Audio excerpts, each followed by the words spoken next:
So number 3, what do you notice about the output, about the y values? It's decreasing. Is it changing by the same amount each time? Like they're subtracting the same amount each time? What's happening to it? It's being cut in half. So this is an exponential function. The output, y values. Mm-hmm. What? The review guide, yes. Yep.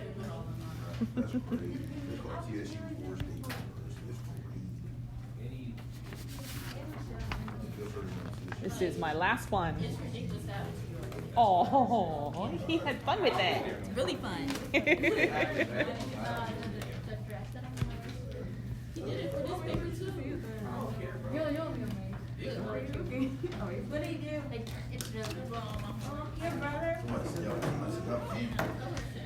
So if it's being cut in half, that would be the same thing as being multiplied by 0.5. So we have this repeated multiplication happening. Shh, gentlemen, if you're not going to pay attention, you at least need to stay quiet. Function rule that best fits the data.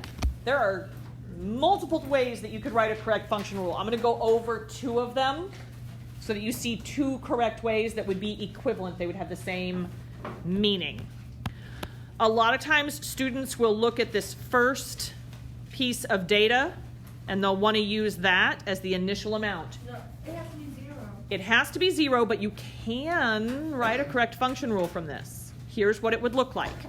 We practiced this a little bit when we were doing some of those real-world applications when we didn't have the ability to find the starting amount or when we needed to find the starting amount. So you can use this output of 200 and we can use that 1/2, but 200 isn't the value when x is 0, so that's not my true beginning.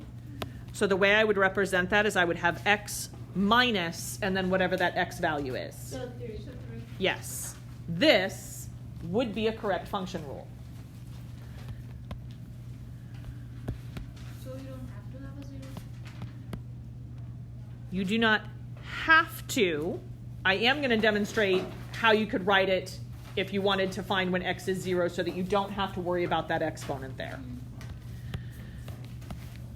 So the way you would write this using the true initial amount, the true y-intercept, you're going to have to go backwards on your table until you have an x value of 0. So we've got when x is 3, so going backwards I'd get 2, 1, and 0 back here. This is going to be my y-intercept. When I move to the right on the table, it's being cut in half. So what would happen if I move to the left? Multiply by 2, it's going to be doubling as I go backwards. So it would go from 200 to 400, 800, and 1,600. So using that initial amount, 1,600, you can use 1/2 or you can use 0.5, but then your exponent would just be x. You wouldn't have to subtract anything from it because the x value is a 0 there. All right. Is this growth or decay? This is decay. How do we know? Yes. The y values get smaller as x gets bigger.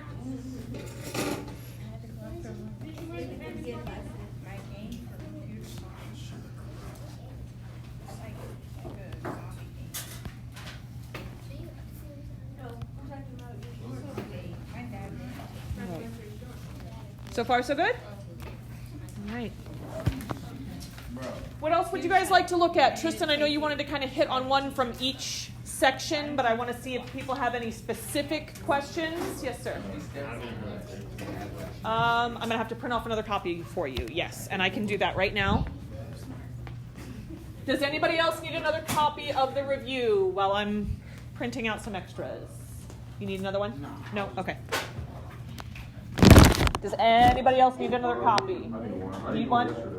Okay. Let me get those.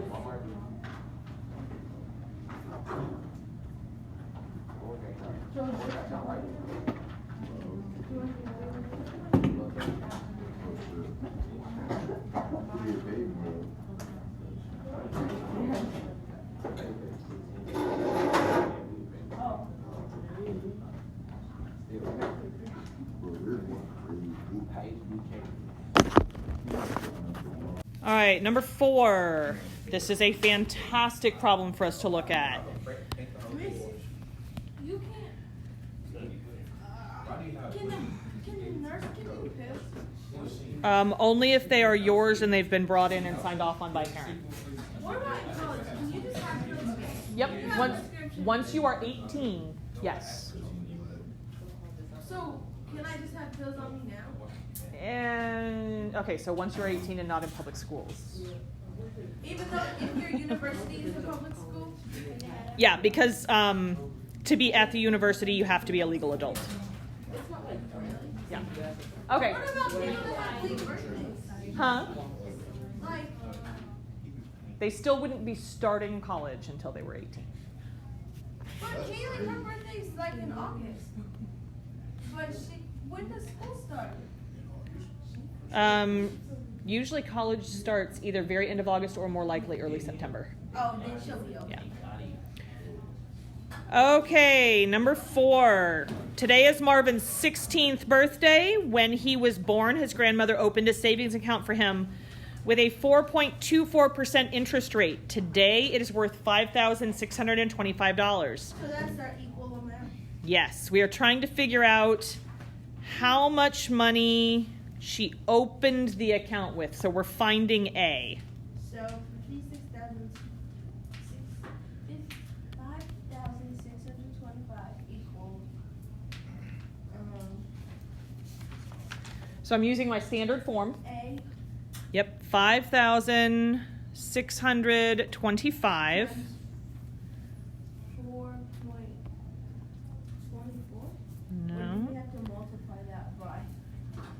All right, so our B value, this is our rate. But what I want is to get it to its B value. So to take it from the rate, what percent of money did she initially deposit? We don't know.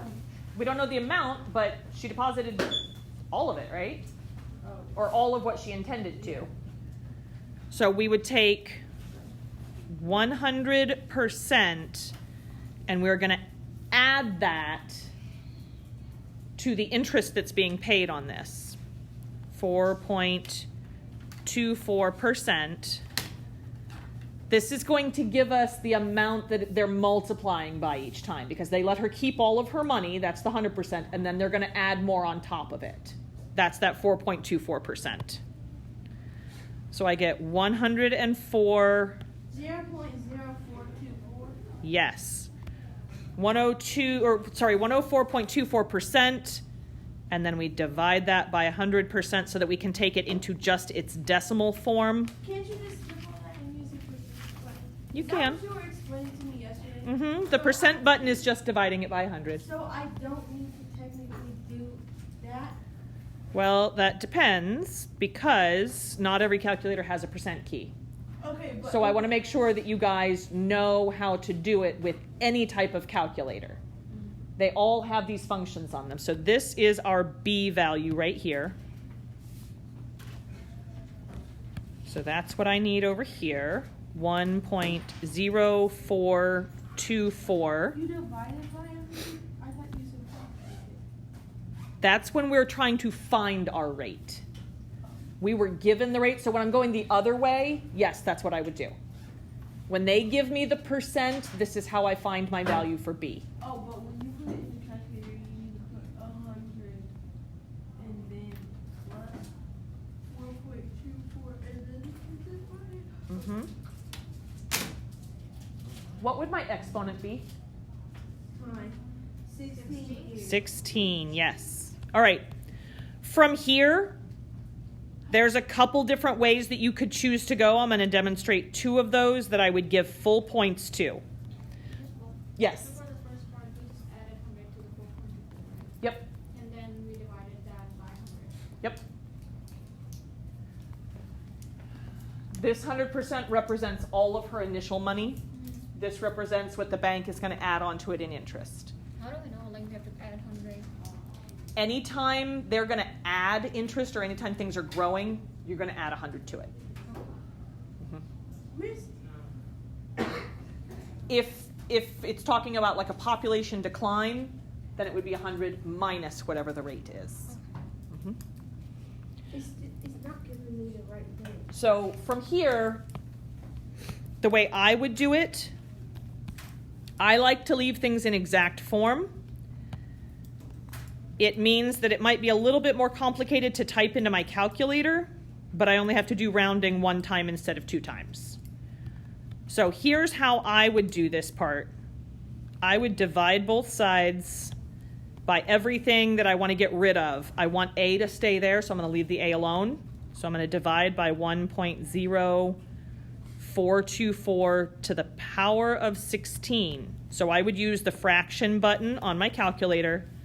I would do 5625 divided by, and then I would have parentheses, 1.0424 to the power of 16. Do you have to do parentheses? You do not have to, but it's a good idea to get into the habit of it because some calculators, like the blue calculators, are really picky, and if you don't have the parentheses, no, those are fine. I'm thinking like the old blue, like the dark blue ones. Oh, yeah.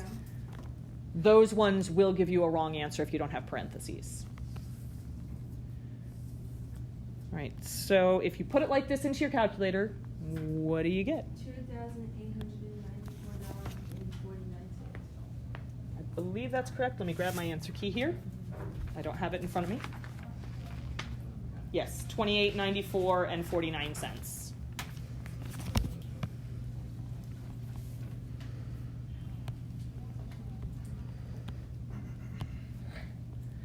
If your answer is off from mine by a penny or 2, I'm not going to take off points. Here's the other way that you could go about it, which actually you end up with being off from my answer by more than a penny or 2. As long as I see your work, we're totally fine.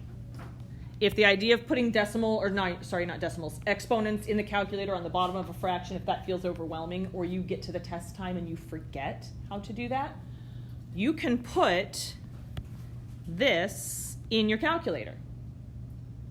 What is that if you put just that part into your calculator? You said 1 point what? 1.943. And then I can divide both sides by that. You're going to get basically the same answer. It's going to be off a little bit, but not enough that anybody's going to like lose their minds over it. If you do 5625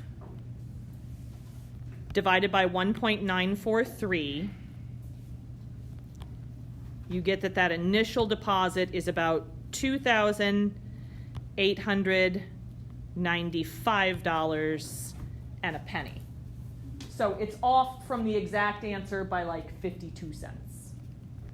Not worth arguing over. Besides, if Grandma really did this, do you think she deposited like 49 cents or something and a penny? No. She probably rounded it to the closest $10 or the closest $100 or whatever. So we're already kind of working with exact estimates. We're getting really, really close to exact. All right, so you said 4 and then number 6? Okay. All right. 6 has quite a few parts. I'm not going to go through all the parts. I'll go through 2 of them because once you get the pattern down, the other 2 are the same. You just substitute one number in a different spot. All right, so some things that are not going to change. Our initial deposit, our A value, the percentage that's being paid over the course of the whole year. So I'm going to have to take that and I'm going to have to change it into its decimal form, 5.27%. I'm going to divide that by 100% so that it's not in percent form anymore. So that would be 0.0527. And it tells us that it's going to stay in the bank for 7 years. So here's our time. It tells us that it's being compounded. If it's compounded daily, how many times in a year are they going to be depositing interest into your account? 365. So interest is paid.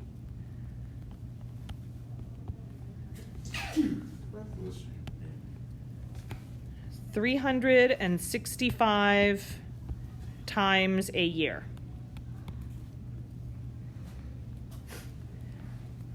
So that rate, that's the annual rate, we have to take that and divide it by 365 so that we know how much they're paying each day. So I would have A equals our initial deposit, 2735. And then my B value inside parentheses, 100%, that would be 1 plus. I take 0.0527, the annual percentage rate. To find the daily rate, I divide that by 365. And then I need to figure out how many times over this whole investment they're going to deposit money. 7 years, but they're doing it how often? How often are they adding money to the account? Every day. So 365 times in the first year, 365 times in the second year, 365 times in the third year. So I'm going to take 365 and I'm going to multiply it by the 7 years so that I have the total number of little mini deposits they're making. You can take it like this right here and pop it in the calculator. If you want, you can multiply the 365 and the 7 together before you pop it in the calculator to make it easier. But I would leave the parentheses part exactly as it is.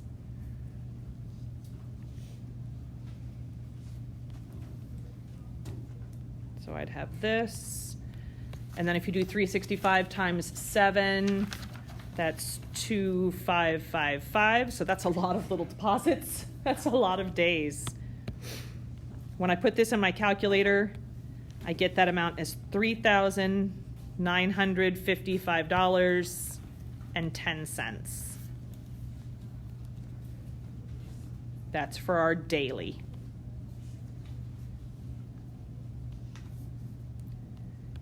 If interest is being paid quarterly, how many times in a year is it being paid? 4 times in a year.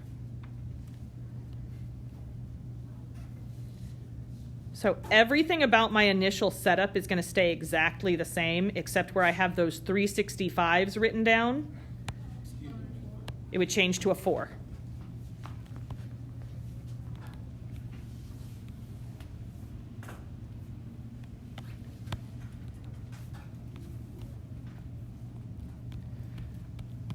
So I'd copy exactly what I have over here, but now instead of finding the daily interest rate that's being paid, I would need to find the quarterly interest rate. So I would take 0.0527, which I apparently did not write all of. Let me fix that.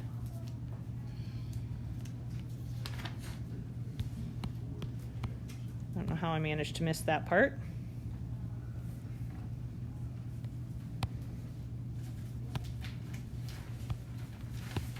I would divide it by 4 to figure out how many total deposits over 7 years. They're doing it how often?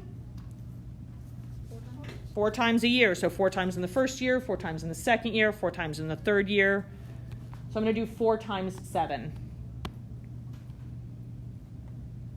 So what I would go to pop into my calculator, I would put this to the power of 28. Yeah, you can put this whole thing in the calculator. There are some calculators that get picky about having 2 things in the exponent multiplied together. So that's why I sometimes recommend like go ahead and multiply those and then just put that in as a single number for the power. I wish I knew which calculators were picky about which things. I'm constantly surprised about which ones do what and why. This one comes out to be really similar to the other one. You'll notice all 4 of these answers are very, very similar. This one is almost the same amount, just a couple bucks less.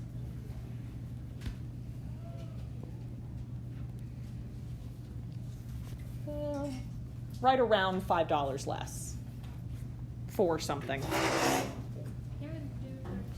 Number 13, absolutely.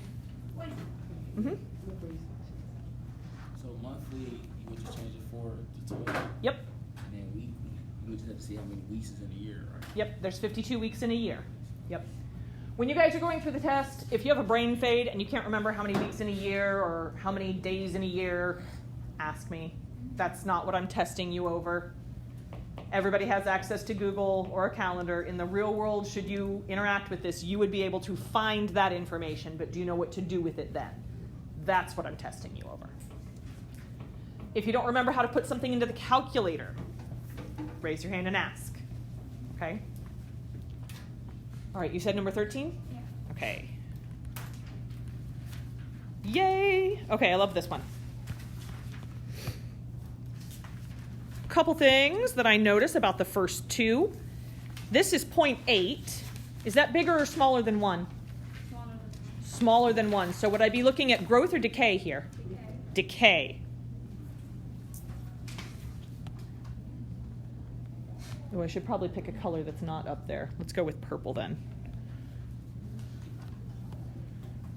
This is decay. What's 1/2 as a decimal? 0.5. So is that growth or decay? Decay. 1.25, is that growth or decay? That is growth. This one is growth because it's bigger than 1. This one is also growth.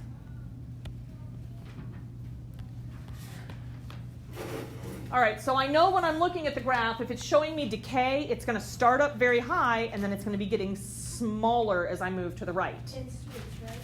So which 2 of these graphs are showing me decay? Which ones start high? A starts high, gets low as we move to the right. And B starts high, gets low. So A and B are what we're looking at for these 2. They have the same starting amount, so I can't use that to narrow it down more. This one is 0.8. That means I have 80% left each time. This one is 1/2, so I only have half left each time. If you were losing money, which way would you lose it faster? You keep 80% each time, or you keep 50% each time? Which one's losing money faster? 50%. If you lose half your money each time. So looking at these 2 graphs, which one is going down faster? B.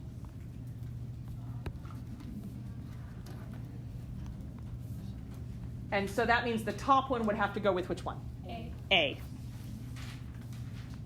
A is green. There we go. These bottom 2 are growth, so they have to go with C and D. This one, the growth is 25% on top of the 100%, so it's growing at 125%. This one is growing at 300%. Which one's growing faster? Which one? Yeah, sorry, I thought I heard you say this one at the very end. This one right here, because the B value is bigger, it's growing faster. When you look at these 2 graphs, which one is growing faster? C. And so that means graph D would have to be this one.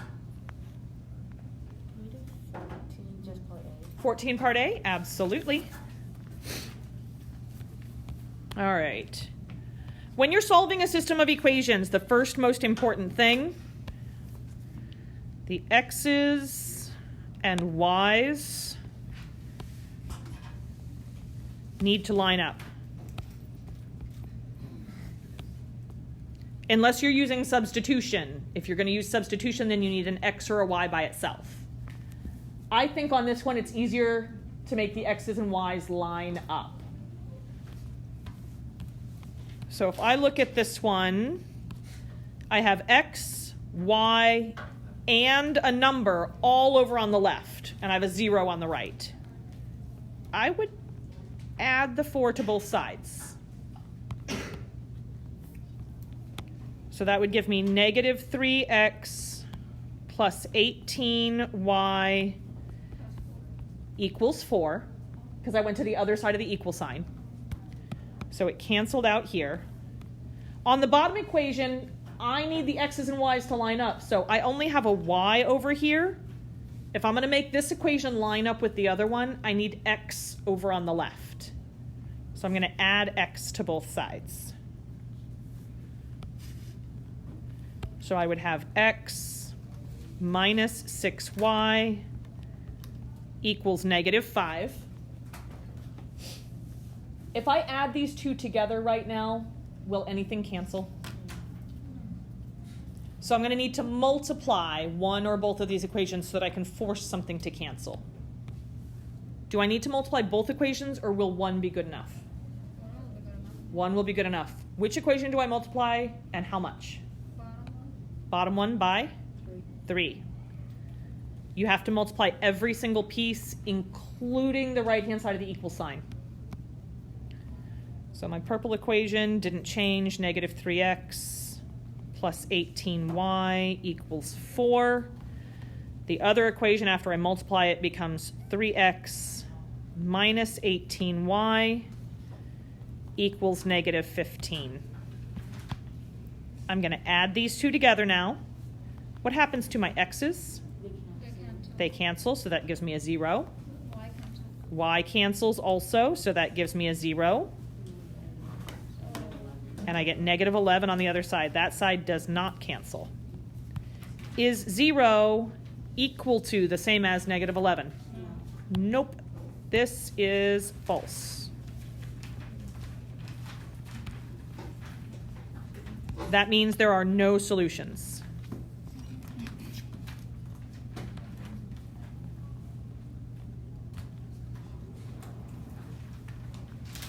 Remember, solutions, when we're talking about systems, these are places where they intersect. So if it has no solutions, what does that mean about how many places it intersects at? There are no intersections. So what would it be called then, if they don't ever cross each other? Parallel lines? Yes. Parallel lines. 2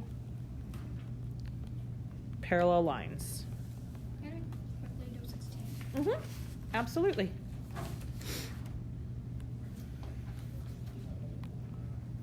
And then honestly, we might go look at 15 if we've got time, because I think that's another important one. Writing a function rule here. The value is increasing by 3.02% each year. So it starts off at 100% of its value. It's increasing, so I'm going to add 3.02%. That together gives me what? 0.03. Yep, 103.02. That's a percent, but I need it not in percent form. So I divide it by 100 to get it out of percent form. So 1.0302. This is your B value. Do not round that to 1.03. I know it's got 4 digits. I know we normally don't take it out that far. With exponential functions, it does make a big difference. What was the initial amount here? 110. 110. So y equals 110 times 1.0302 to the power of t. We want to know the value in 2005. How many years was that since the purchase?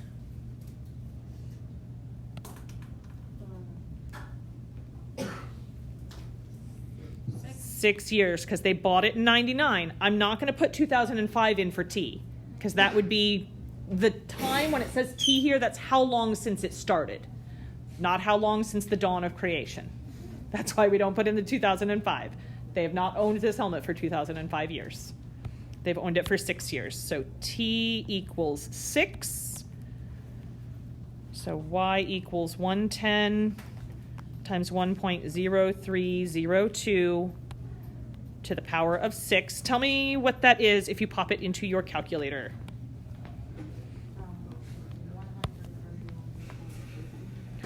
131.50.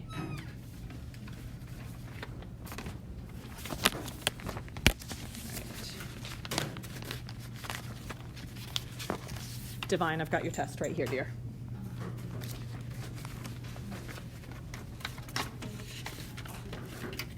All right. This year, what is this year? 2022. Thank you. So, how many years has they owned this for then? 23 years. So we're going to do Y equals 110 times 1.0302 to the power of 23.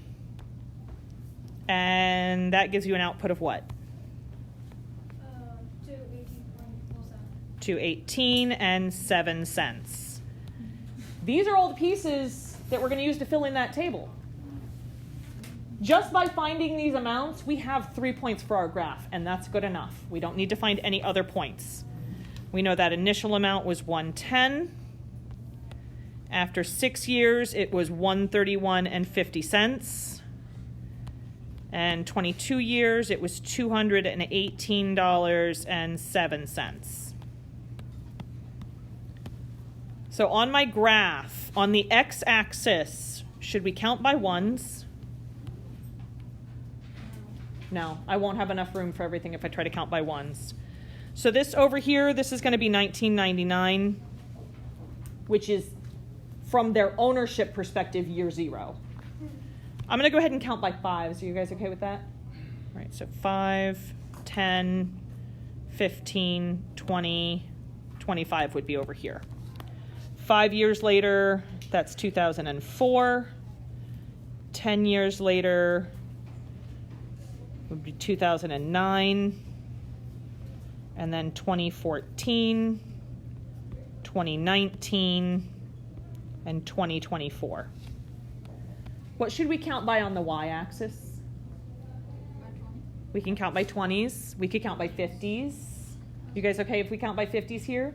On the answer key, I counted by 20s. I don't care what you choose as long as it's an increment that fits on the graph and makes sense in context. So 50, 1, 150, 2, 250.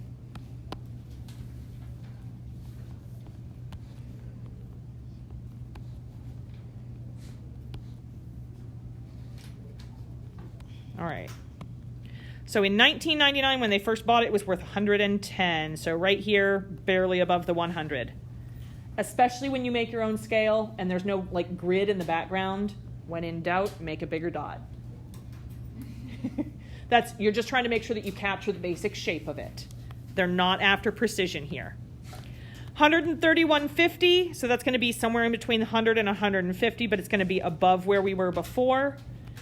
2005 is going to be just after 2004, so my dot's going to be somewhere around in here.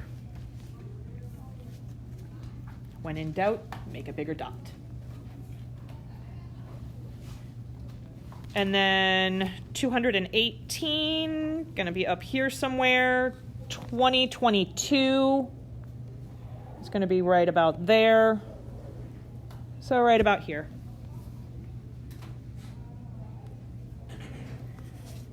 If I grab a ruler and I try to line those up, will it make a straight line? No, and it's not supposed to. It's not super curved, but there is a curve to it. Is this showing me growth or decay? How do you know? Yep. The value of the helmet increases each year.